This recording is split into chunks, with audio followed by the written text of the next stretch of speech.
Be here now. Just be here now.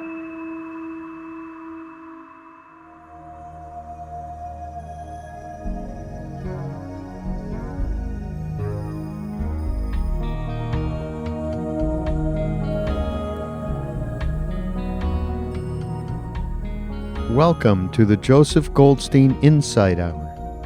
This podcast is an expression of our shared interest in self-discovery. Join Joseph as he shares his deep knowledge of the path of mindfulness. If you are interested in supporting this podcast, please go to BeHereNowNetwork.com/Joseph.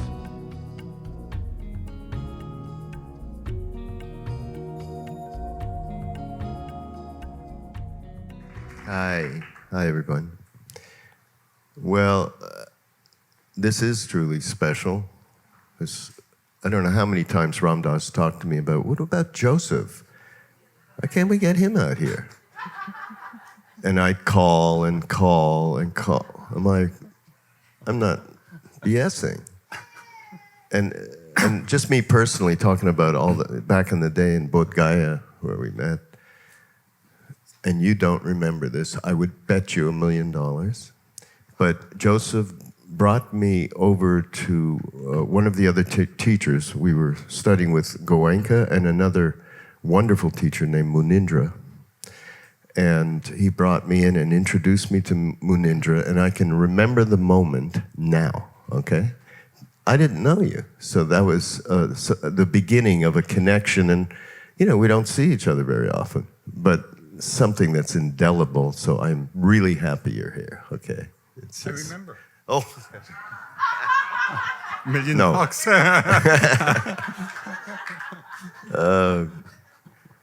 Generosity. Well, Joseph told me that he has a couple of things that he'd love to present to begin this session, so please go ahead. Hello, everyone. So I thought I would just begin this discussion with words from some renowned Western gurus, the first of whom is John Lennon. He's always good. When I was 5 years old, my mother always told me that happiness was the key to life. When I went to school, they asked me what I wanted to be when I grew up. I wrote down, happy. They told me I didn't understand the assignment. And I told them they didn't understand life.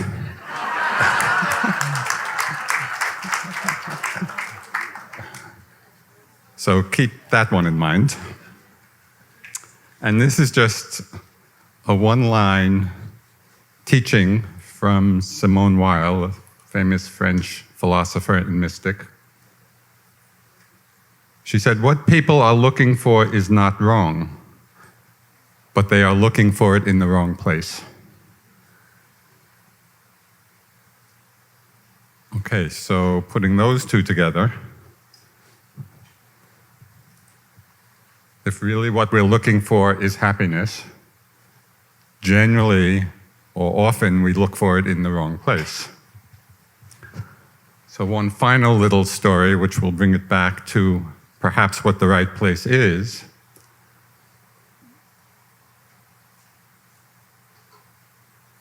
If you throw a stick, to play with the dog will chase the stick. If you throw a stick and a lion happens to be in the area, the lion will look at who threw the stick. We need to be lions, right? Our minds are so often chasing after the stick of happiness. But then, as Simone Weil said, we're looking in the wrong place. We have to see who's throwing the stick. And that's really what I think all this is about, and I think it provides the foundation for understanding the significance of generosity in this whole path of happiness.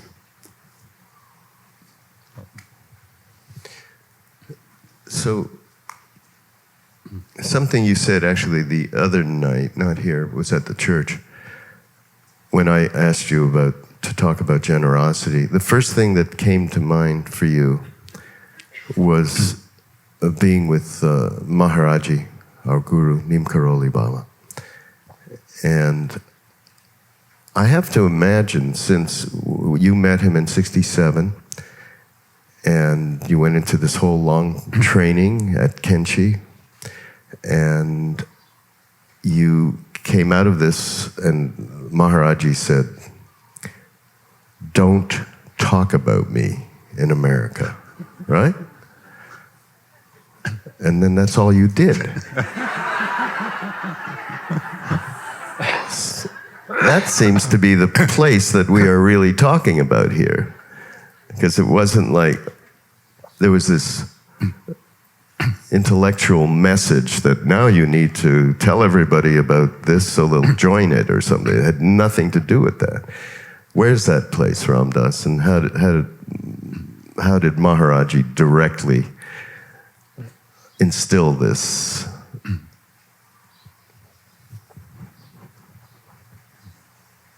When I came back from India, I had a jewel.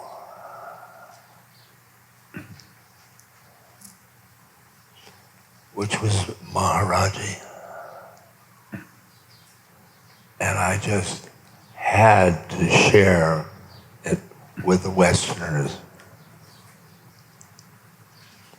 I had to share with Westerners.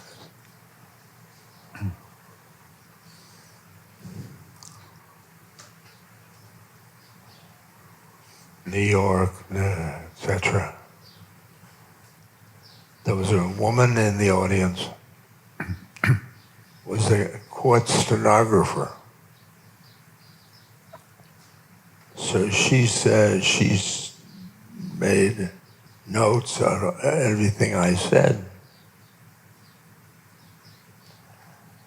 And she typed it up.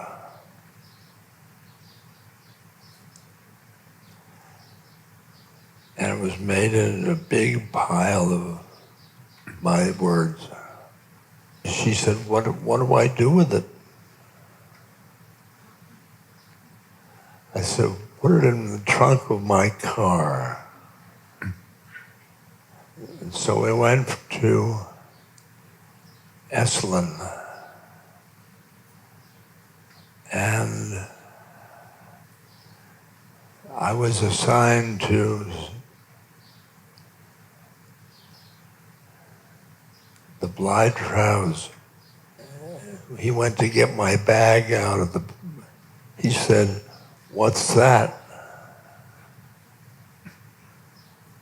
I said, "A woman's..." He said, "Let me look at it at the office." And he wrote pertinent things and cleaned it up. And then I went to Lama Foundation in New Mexico. And Steve asked me, "What's that?" I said,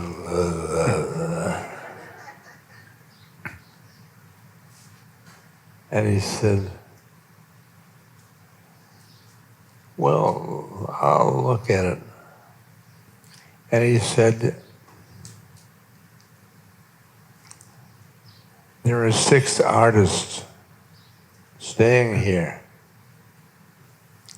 So why don't we take a story and get a real good art representation?" And it was this way that Be Here Now was flowered. It was his doing. It was his doing. I was just a pawn in the game. I want to know, you were a pawn. I was just thinking, you just said, I was a pawn Yeah. in the game. But I think that there's something more that is going on, that inside you and all of your makeup and who you are and karma and so on, that just your intuitive knowledge about, okay, I want to get this out. I want to get this jewel out in front of whoever wants to enjoy it. And eventually a road to happiness, actually, as Joseph said. So there is something more. I mean, God, you went around to this day. I don't know how many people in this room. I see so many people read Be Here Now and write to us and thank us and thank Ram Dass and all of that. To this day, and that was, you're talking, that happened in 1969, 70 or something, 69, 70. So, yeah, what is that? We all would have that instinct to share that way, right? Somewhere? Because something happened with Maharajji in the first darshan. He was in my thoughts. He was inside. The day before, I was staying in a house with an outhouse. And during the night, I had to go to the bathroom. And the stars were beautiful, beautiful. And it was the first time I thought about my mother, who had died 6 months. This was the first time I was ever thinking about my mother as a soul. And I figured it kind of uncomfortable. My old self, I was a Freudian. I thought about my mother while going to the outhouse.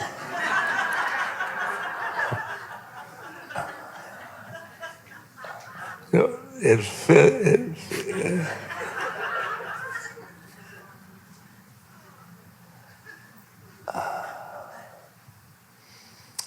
The next day, we went up to the temple,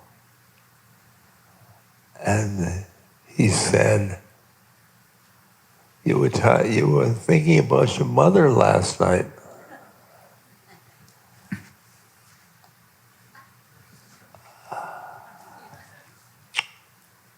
Oh.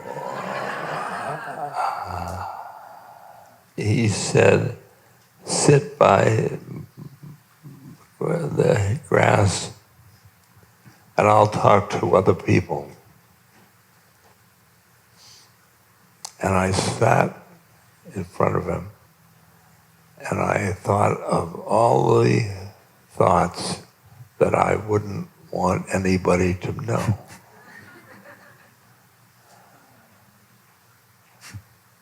You must have them. No. No. No. You're forgetting one important thing, though, for this story. Yeah. When Maharajji said you were thinking of your mother last night, she died of spleen cancer. Spleen, he said spleen in English. Just to say that when we heard you say that, when you came back from India then, that one word was like sort of a launching pad into another state of consciousness for many of us then. So that Maharajji said to him, spleen, she died of spleen, right? Yeah. So then he was a little afraid of all the other thoughts that he was having after that.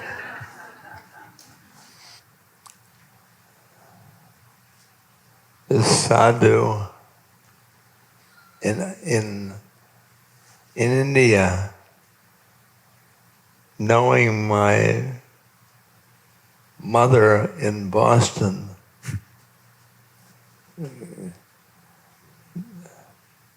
and here I was, a psychologist with cognitive psychology.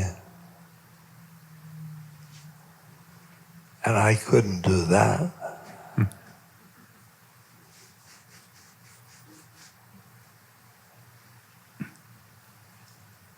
And so I sat in front of him and I repeated the thoughts I would think that people would love me less for these thoughts.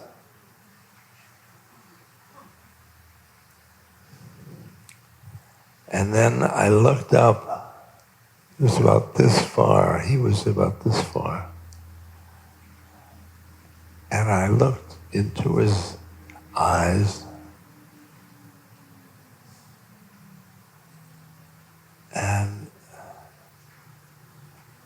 I was transformed. A friend, Dr. Larry, he said, I sat in front of Maharajji, and he was a saint. I'm sure he's loving people. And then I loved people. Then he mirrored my soul. And I loved people. And how could I not bring that back?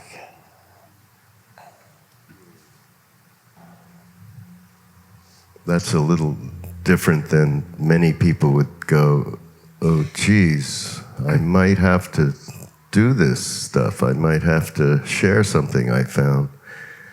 Rather than, how could I not? Yeah. Which is a big reason we're all here, sitting in this room right now. Joseph, so one thing, talking about happiness, I think that, and generosity, which is this coming from nowhere, you have no choice. That's real generosity. You have no choice. But then I think it's good, you brought up last night the connectivity, shall we say, of emptiness and love. And emptiness being a really, and Ram Dass has talked about this too, but it's a difficult, perhaps, concept as a Buddhist concept, and a lot of people take it in a nihilistic sense, which it is absolutely not. So maybe good to give us a little grounding there, and then connect it to what you were saying last night.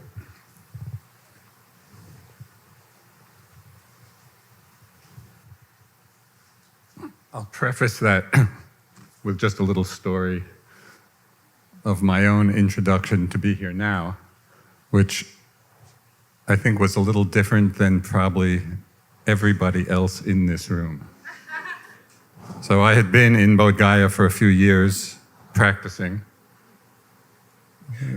And then in 1970, Ram Dass with 100 people descended on this small little monastery where I had been happily practicing.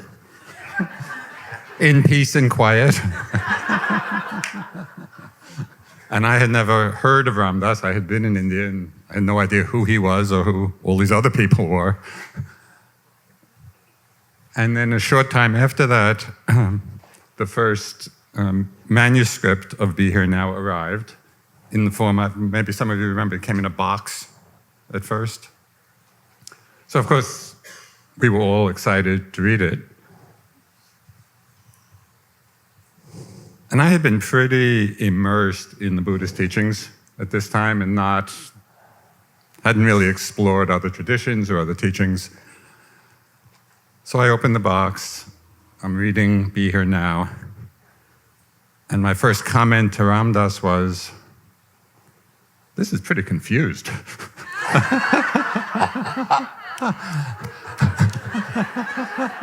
You know, it was a little Hinduism and a little Buddhism and a little this and a little that.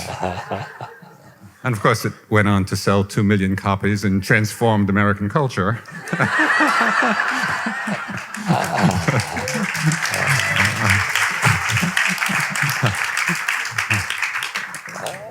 And it took me quite a few years and studying with a variety of teachers from different traditions, often saying different things, even saying conflicting things. You know, and being on a spiritual path and you read these great masters and you're hoping for some consistency. But there isn't always consistency, so this became a torment for me. You know, I was really trying to figure out about something that was the center of my life. You know, what is really the essence of the truth? And this great master says this, and this great master says this. And the question that was tormenting me was, who's right? Because depending on the answer to that question, I could see my life going in that direction or in that direction. And this is many years later. It took maybe 30 years, you know, of practicing and holding this koan, so to speak. And then at a certain point, I realized that I was asking the wrong question. It wasn't a question, who's right? But more, is this teaching helpful? So I began to see all the different teachings as being skillful means for liberating us. And they weren't necessarily statements of some absolute truth that makes this one right and this one wrong, but to see it all as a vehicle, all the teachings as a vehicle for liberating us from grasping, clinging, self-centeredness. And then it really didn't matter if teachings were saying different things. If the question is this helpful? Does this help me let go of whatever I'm holding on to? So that was a big turning point, and it was really out of that understanding that I've come to, perhaps 30 years late, really appreciate Be Here Now. and the various teachings embedded in it. And so really that does point to one of the meanings of emptiness. And as Raghu said, it's a central Buddhist notion, and it has many meanings. We could spend all 5 days discussing emptiness, but in the most concise way, I think it can be best understood as emptiness of self, or emptiness of self-cherishing. So it's not an absence, it's not a vacuity, it's not some gray, undifferentiated space of emptiness. It really has to do with the quality of the freedom of our heart. You know, are we clenching at something? And the something could be anything. It could be views. You know, so for quite a while I was clenching to the particular school of Buddhist views that I had practiced. You know, so I was contracting around that. But it could be grasping at people, at things, at situations, at experiences in our lives. in all the traditions that I'm aware of, really the essence of freedom is the same. And it's the mind free of any holding, free of any grasping, free of any clinging. And there's a wonderful teaching by a very great Tibetan Dzogchen master. His name was Dilgo Khyentse Rinpoche, and he was one of the great masters of the last century. And he said, when we realize the empty nature of phenomena, so now think the selfless nature, empty of self, the energy to bring about the good of others dawns uncontrived and effortless. Wow. So with that understanding, it's not someone being loving. It's not someone being compassionate. It's not someone doing good in the world. And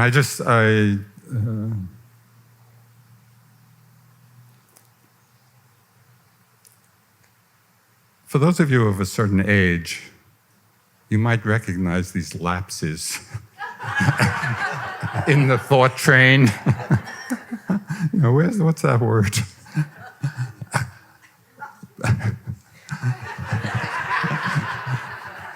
But I've been told it sometimes comes across as a wise pause.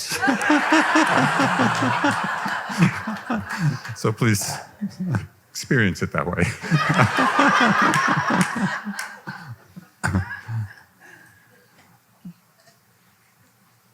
So if we understand that all of these beautiful qualities of compassion, of love, of generosity, in their most basic form, the purest, freest form, are not coming from a self, from an I, from an ego. The more we understand emptiness of self,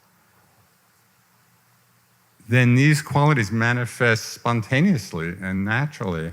And so I came up with a little phrase, compassion, and you could substitute for compassion, generosity, love, care, attention. Just the phrase, compassion is the activity of emptiness. Generosity is the activity of emptiness.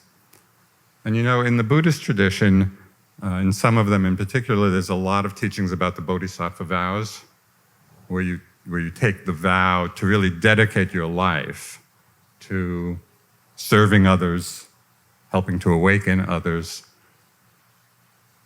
And for a long time, I had heard those teachings on the bodhisattva vow, and I always appreciated them, but they seemed impossible. You know, how can one save all beings? It just seemed an impossible task, even in a way, an impossible aspiration.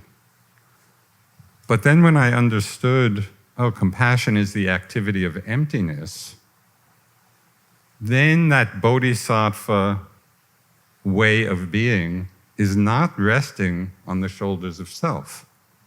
And that's what seemed impossible to me. You know, I can never do this. But when we take it off the shoulders of self and see that it's the activity of emptiness, just the more selfless we are or understand, then these beautiful qualities just manifest spontaneously. And I've certainly seen that to some extent in my own experience and with people like Ram Dass and many others.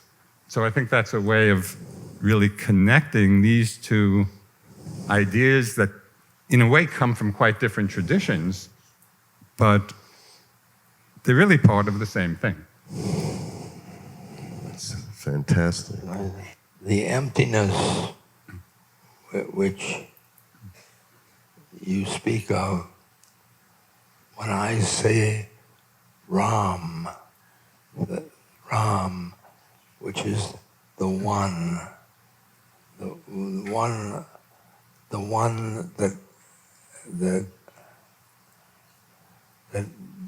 is in all of the whole thing. It's one. And that is the same as emptiness. And I'm a dualism And you are, Something. you're a friend, and Let me just jump in here a minute. We are very old friends. We met back in 1970. And as I think Sharon mentioned yesterday, Ram Dass has been a huge support in the whole unfolding of our teaching in the West. And we've been going back and forth about some of these topics for the last 40 years or so. So I can't resist. Go. Yeah.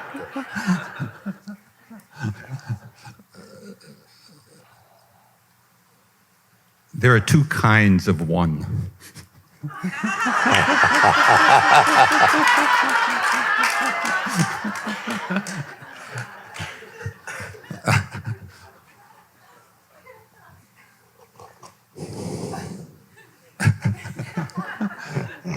And I think that the one that Ram Dass is talking about is the right one.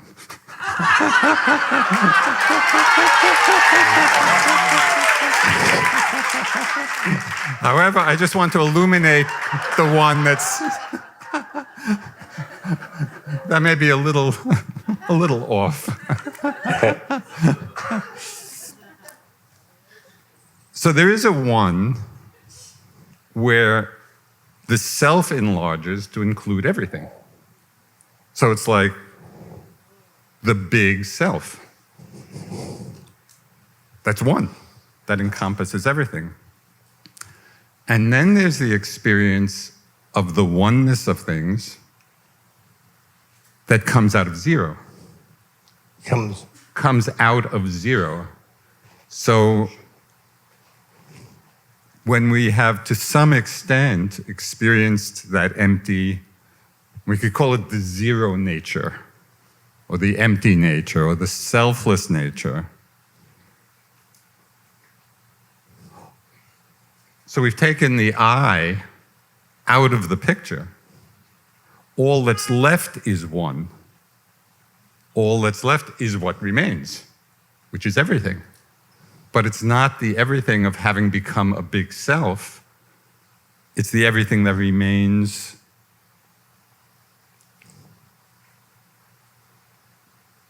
from having let go of a self-center in one way or another, even if that self-center had gotten very big.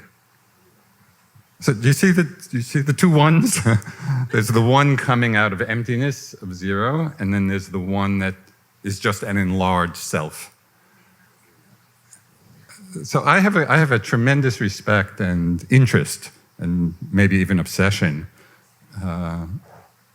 with words, and because how we use language really determines and conditions how we understand things. And very often, words are used without precisely defining how they're being used.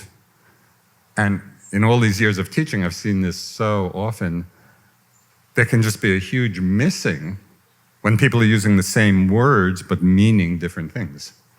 So that's why I just like to play in this arena. And because to me, it helps clarify actually the essence of what we're talking about. Absolutely. But speaking of emptiness, one day I was with Roshi Joan Halifax, who many of you know, another great friend of all of us. And I know that she visits Ram Dass every year. And they've been, again, old friends. And she, of course, has been around Maharajji. The picture is there. And I said to her, so you've been around Ram Dass all this time, and others of us, and our tradition. What do you think of Neem Karoli Baba? Just was an innocent question. She said, I look at the picture, I look into his eyes, and I see emptiness. And Ram Dass, you should talk. There was a moment with her in some other session that you talked about that experience you had of Maharajji, and you said he's just empty. And of course, all of us that have been with him have had that at the same time. And how does that equal love?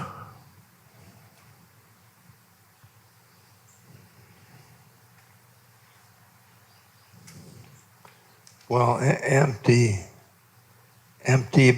of a self. You know, and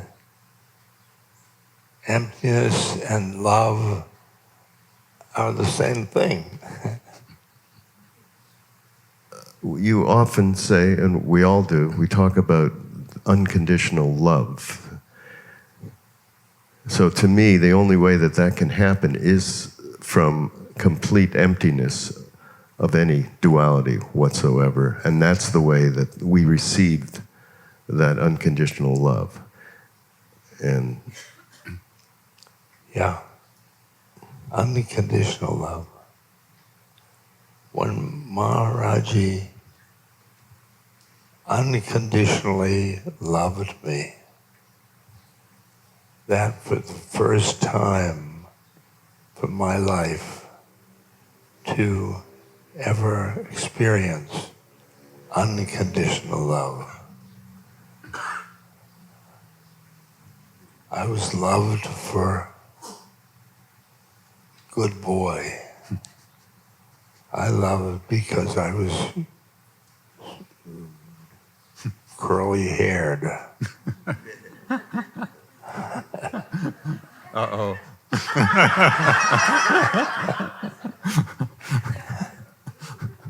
I was loved for a good student. I was loved for being a good lover.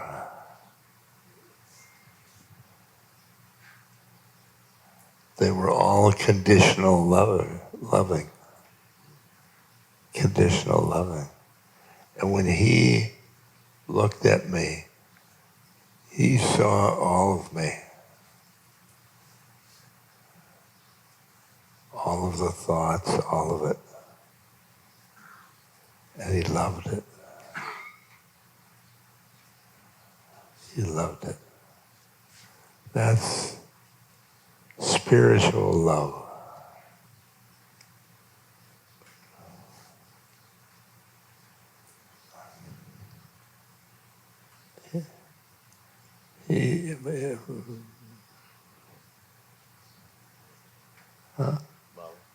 Mala, it's not my Mala isn't here.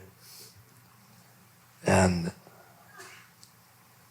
Ram, Ram, Ram, Ram, Ram, Ram, Ram.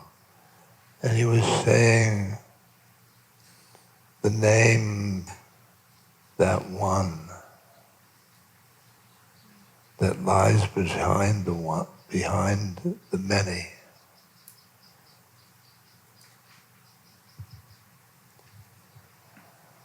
Ram is empty.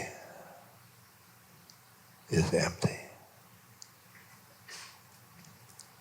This is just fascinating. I was a social scientist who would think that I am nuts because I live in my imagination.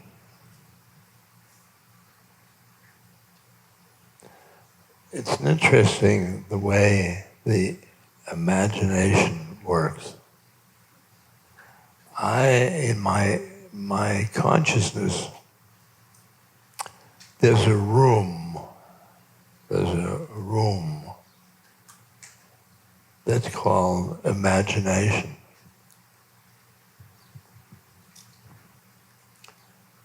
And I go sit in there, and that's where Maharajji and I talk. And he's he dropped his body. A guy said to me, "You speak to your dead guru, don't you?"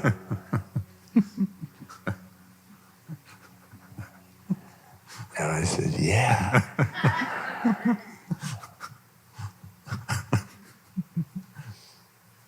And he says, "That's your imagination." And I said, "Yeah." Now, that room of imagination, whether he's real in that room or not, this is a head trip. He's real? No, he's imagination. That's all this up here. Is he real or is he imagination? Yeah.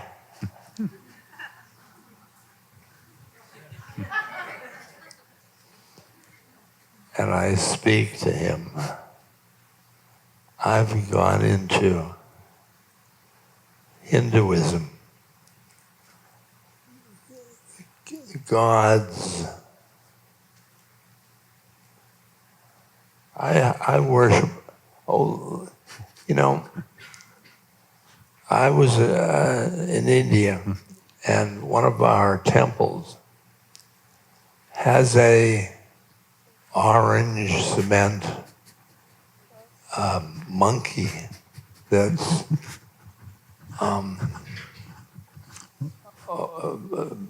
this big. And I was sitting in front of it. That's Hanuman. And I thought at that moment, my colleagues at Harvard, oi.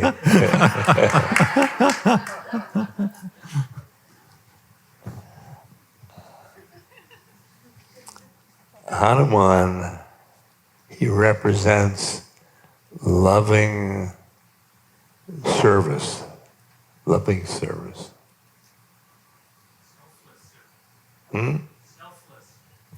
Selfless service. Selfless service, yeah.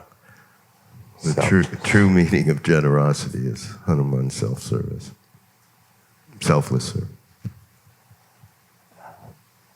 And Maharajji is an incarnation of Hanuman.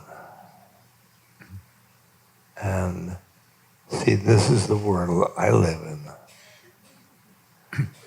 I am a monkey follower.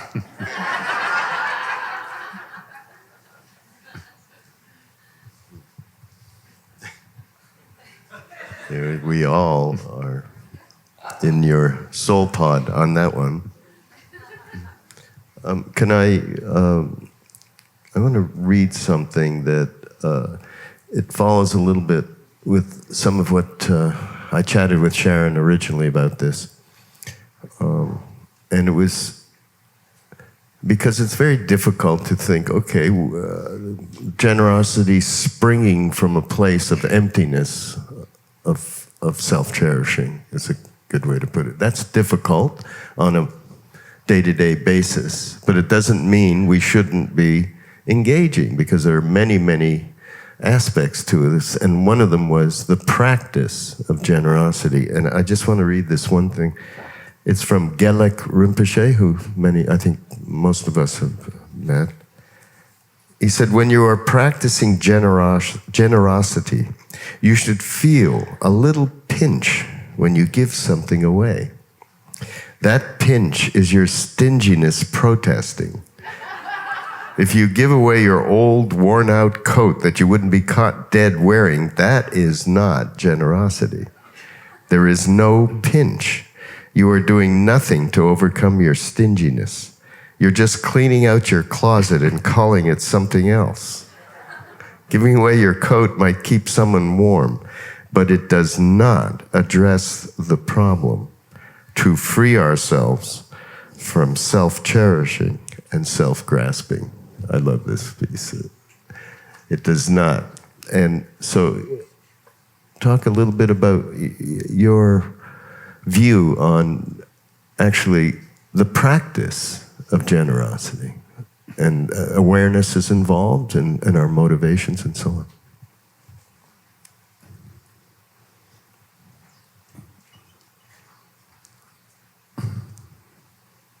I sometimes find myself in difficult situations where I disagree with the great masters. Oy.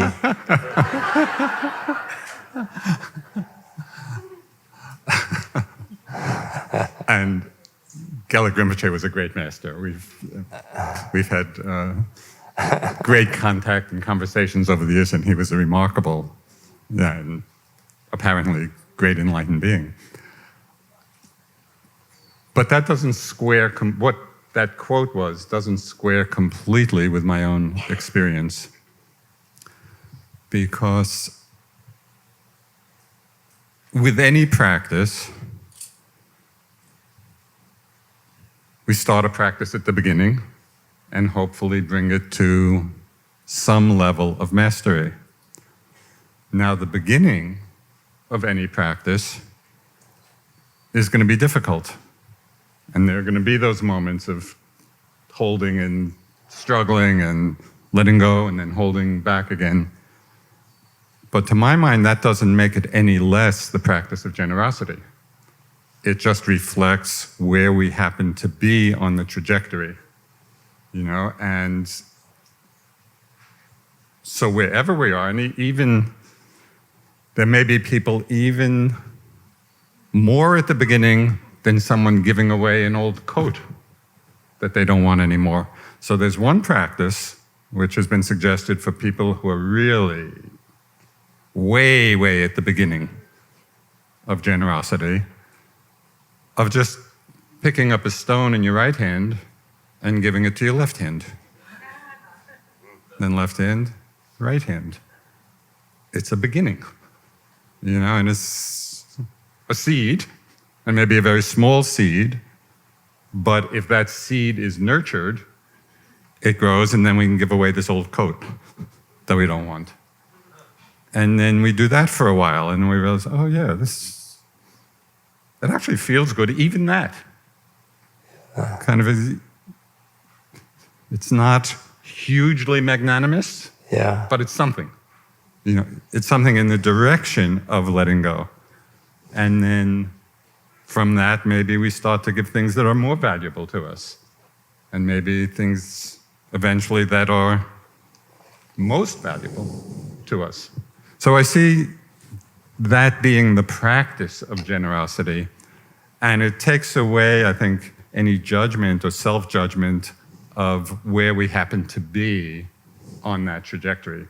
We realize the value of the giving, and we just start from where we are, and we build from that. That's great.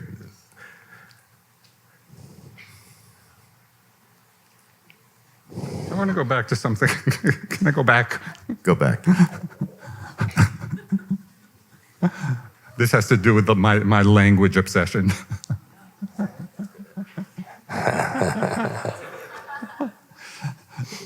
So I loved your description of, that compartment in the mind and the compartment of imagination,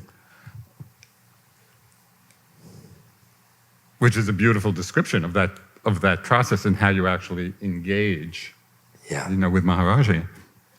So it's just, and again, as you all know by now, I'm really coming more from the language of Buddhism. Fine. Because that's my that's my training.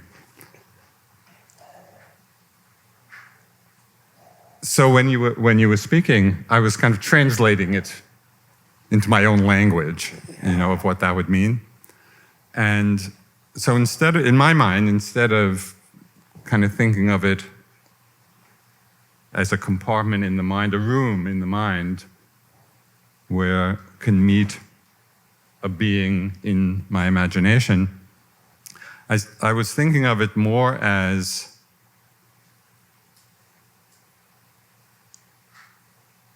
that it's all and everything is just a manifestation of mind. So I wasn't seeing it so much as a compartment, a special compartment of the mind, but just something arising in the mind. And for me, that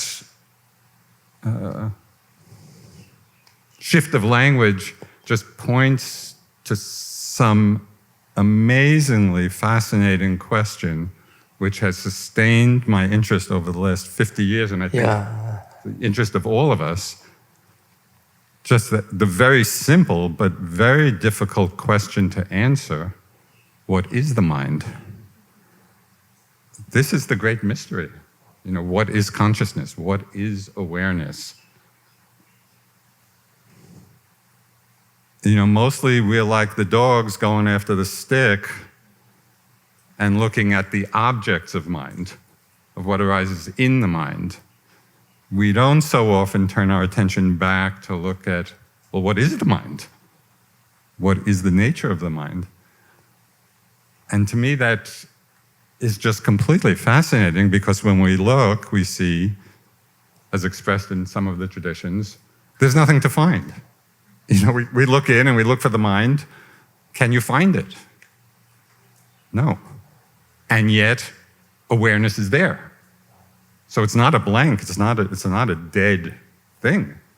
Even though it can't be found, it's manifesting everything. And so in that framework, then to me it gets less mysterious in a way that there can be communion with Maharajji or anybody else, because their appearances in this great mystery of mind that can bring forth anything. Anything.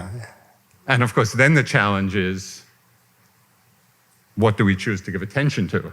Yeah. And it's probably better to give attention to Maharajji than many other things. Yeah. Many others. Yes. We're not far from the end. I just thought, since this is the first time we've had Joseph, but maybe a little meditation he could lead us, would you? Yeah. Yeah. We want you to. The last time we were together, we ended our conversation with this, and we had this little back and forth. No, you lead the man. No, you. So finally I prevailed upon it, since he's the senior by quite a few years. That was only right for Ramdas to lead the meditation. And I was very glad I did, because it was a totally beautiful meditation. And so since I'll have other opportunities to be leading meditations, it would be great if you would offer that. It really was beautiful and heart-opening. Guest is God. Meaning you have to do this. I like that. Guest is God.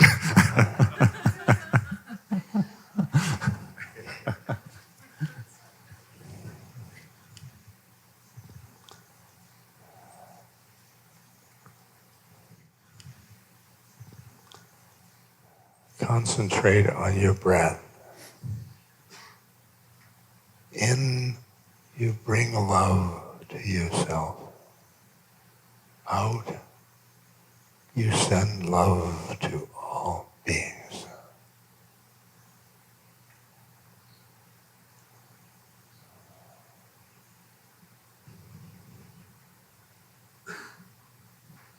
Now think, you are love.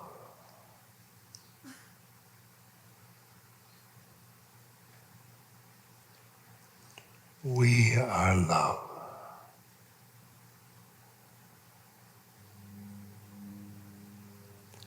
The whole enchilada, love.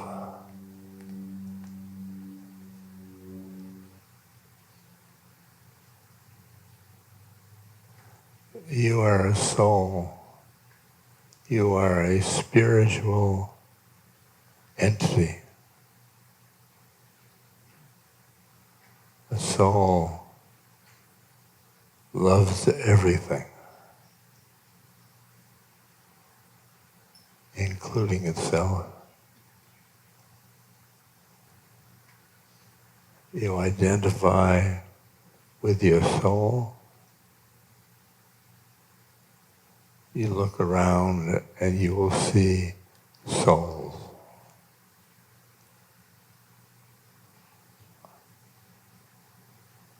All of these souls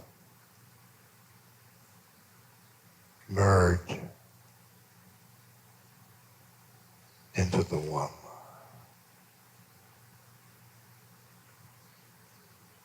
They've come out of the one and come back to the one. Just as we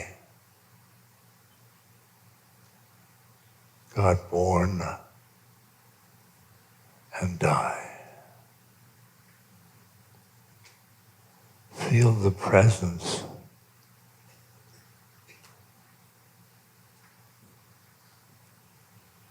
in this room. Feel the emptiness.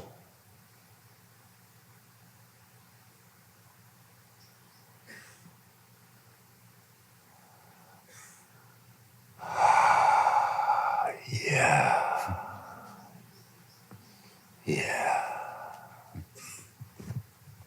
Yum, yum, yum, yum, yum.